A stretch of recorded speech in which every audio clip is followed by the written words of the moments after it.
ये देखो 24 आवर्स से तूफान और बारिश। यहाँ पे देख सकते हो कितना ज़्यादा अभी तेज़ है तूफान। यहाँ पे इससे पता लगा सकते हो, पत्ता डुलता है, पत्ता हिलता उलता है तो पता चलता है कि हाँ यार कितना ज़्यादा तूफान है। इस पेड़ को देखो, बारिश से रुकने का नाम ही नहीं ले रहा है। 24 आवर्स कंटिन्यू बारिश हुआ है।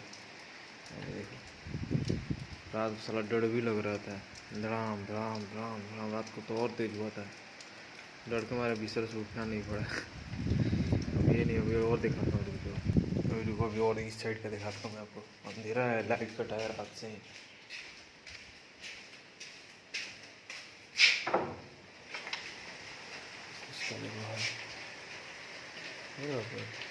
पता तो नहीं है, तूफान अभी कम हो गया है।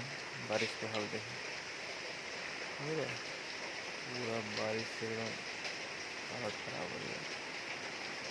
कंटिन्यू तूफान है पूरा।